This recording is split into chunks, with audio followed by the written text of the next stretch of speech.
Welcome everyone. I am Dr. Sadhna Paliwal and this is our culture canvas. Today we will discuss about the core concept and the significance of Indian knowledge system. So let's start. आज के lecture में हम जो topics cover करेंगे उसमें मैंने आपका core concept of IKS and the significance of IKS. So firstly core concept of IKS. IKS का जो मेन कॉन्सेप्ट है या फिर हम कहें कि जो उसका फाउंडेशन ऑफ आईकेएस है वो है आपका जनना, विजनना एंड जीवन दर्शन.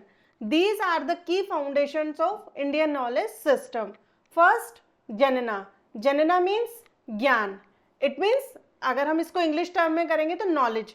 जो भी नॉलेज हमने गेन करी, बेसिकली यहाँ पर जो ज्ञान है वो रेफर करता है आपको जो भी सेक्रेट टेक्स्ट हमने पढ़ा, लाइक हमने जो वैदिक लिटरेचर हमारा पढ़ा, जो पुराण उपनिषद पढ़े, महाकाव्यों को जो हमने स्टडी किया, भगवत गीता को जो हमने स्टडी किया, तो इनके थ्रू या फिर गुरु के थ्रू जो हमें नॉलेज मिली है वो किसका पार्ट होगी? आपके ज्ञान का पार्ट होगी. बाय द भगवत गीता, भगवत गीता में श्री कृष्ण ने कहा है jnana is the term of behavioural change.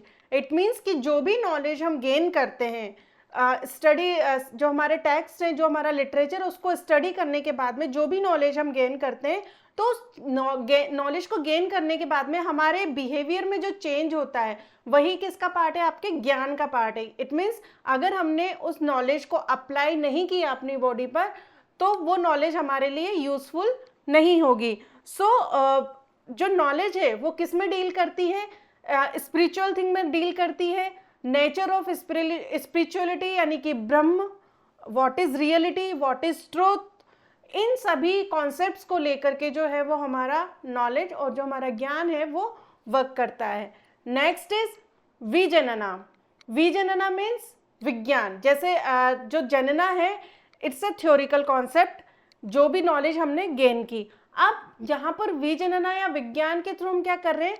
इसको हम जो भी नॉलेज हमने गेन की उसको हम प्रैक्टिकली अप्लाई कर रहे हैं या साइंटिफिकली हम उसको अंडरस्टैंड कर रहे हैं. फॉर एग्जाम्पल जैसे कि हम एक कॉन्सेप्ट भगवत गीता में दिया गया है कि जो आफ्टर डेथ जो हमारा शरीर है वो डिस्ट्रॉय हो जाता है, बट आत्मा जो होती है, जो सोल है, वो हमेशा अजर और अमर रहती है. ठीक है, तो ये जो कॉन्सेप्ट है वो धीरे धीरे क्या हुआ, साइंटिफिकली भी ये चीज़ प्रूव होती जा रही है कि जो सोल है वो कभी डिस्ट्रॉय नहीं होती है.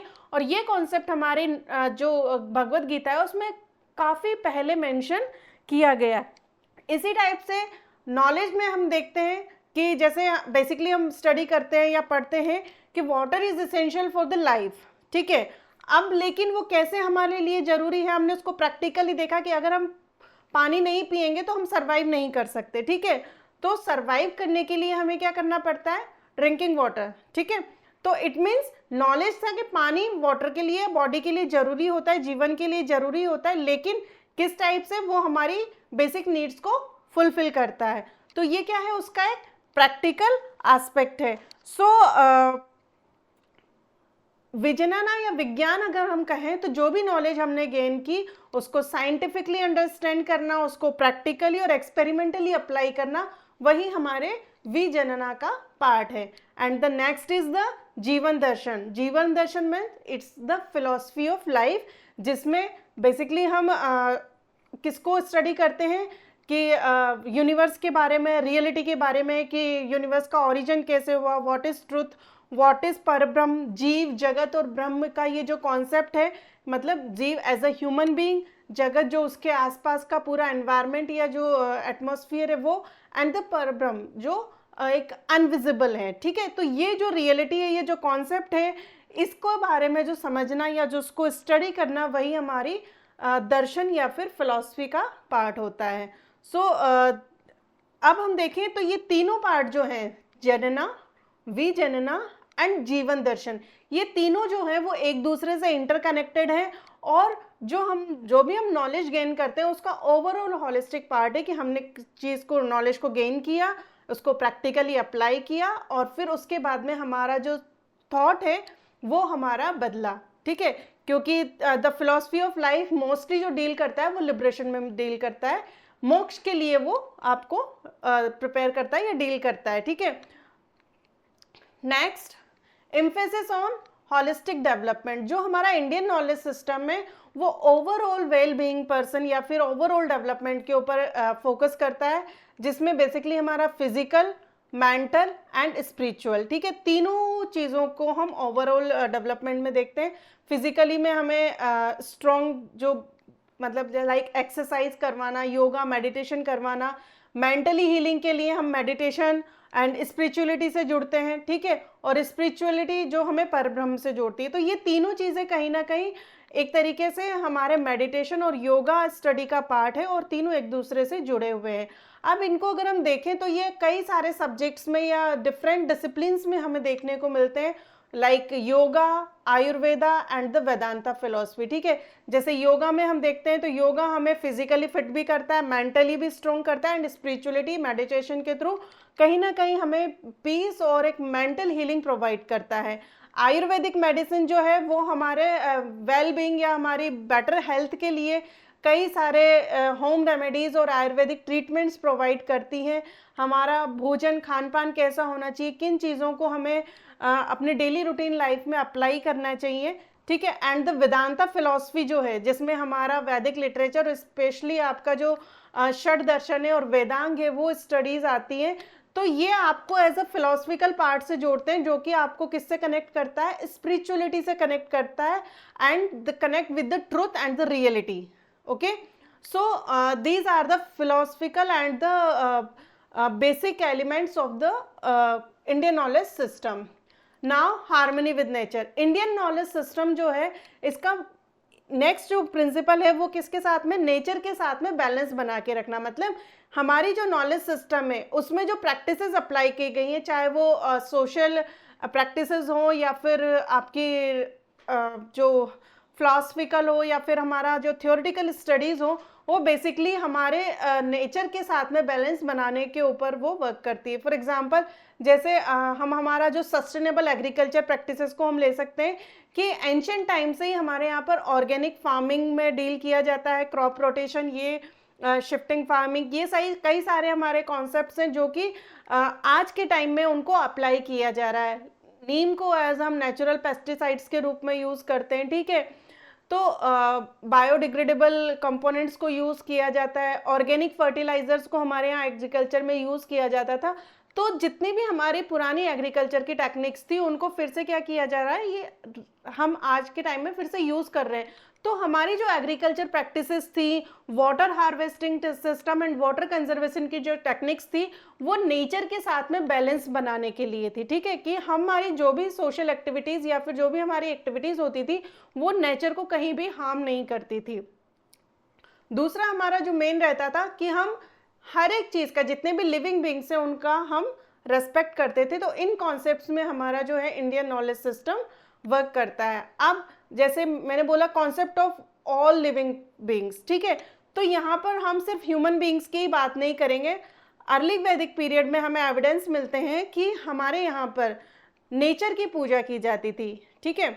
जैसे 5 एलिमेंट्स में हम मानते हैं, ओके, अर्थ, वाटर, एयर, सन, मून, ठीक है। तो ये हमारे फायर, ट्रीज, प्लांट्स, तो ये सारी चीज़ें जो होती थी ये क्या नेचुरल एलिमेंट्स हैं जिनके कि हमारे एंसेस्टर्स जो थे इनकी पूजा करते थे। पेड़ों की पूजा की जाती थी, सूर्य को आज भी हम जल चढ़ाते हैं, मून की हमारे यहाँ पर आज भी पूजा होती है। तो ये हमारे नेचर से रिलेशन बनाने के लिए, एक कनेक्टिविटी बनाने के लिए उन्होंने किसको जोड़ दिया था, वर्शिप से उसको इन्होंने इंटरकनेक्ट किया था। Now the significance of IKS. IKS का जो इम्पैक्ट है, इंडियन नॉलेज सिस्टम का जो इम्पैक्ट है, कई फील्ड्स में वर्ल्ड के ऊपर पड़ा है। मतलब इसका जो कंट्रीब्यूशन है सिर्फ फिलोसफिकल या थ्योरेटिकल स्टडीज़ में ही नहीं देखते हैं हम, इवन डिफरेंट एस्पेक्ट्स में इसका कंट्रीब्यूशन देखने को मिलता है। For example, first is mathematics. Mathematics के फील्ड में इंडिया का क्या कंट्रीब्यूशन रहा है वर्ल्ड को, द कॉन्सेप्ट ऑफ जीरो का जो इन्वेंशन है वो इंडिया से माना जाता है। The decimal system, the theory of trigonometry and the theory of algebra, ठीक है। इवन द न्यूमेरिक सिस्टम, जो हम 0 से 9 का जो न्यूमेरिक सिस्टम मानते हैं, जनरली हमें पढ़ने को मिलता है कि ये अरेबियन कॉन्सेप्ट था, बट उनका भी अगर आप लिटरेचर देखेंगे तो उसमें इनको न्यूमेरिक के लिए हिंद से वर्ड आता है। हिंद से मतलब कि हिंद से आया हुआ कॉन्सेप्ट, तो इट मीन्स कि जो न्यूमेरिक टर्म्स है वो भी हमारे इंडिया से ही इन्वेंट हुआ है। तो ओवरऑल अगर हम देखें तो ये कई सारे मैथमेटिक्स के जो मेन कॉन्सेप्ट्स है, इनका जो रूट्स है वो हमारे इंडियन लिटरेचर में अवेलेबल है। इवन द पाई की वैल्यू जो निकाली जाती है, पाई की वैल्यू के लिए भी हमारे यहाँ पर एक श्लोक के थ्रू उसको मेंशन किया गया है कि पाई की वैल्यू हम कैसे निकालते हैं। Next is astronomy.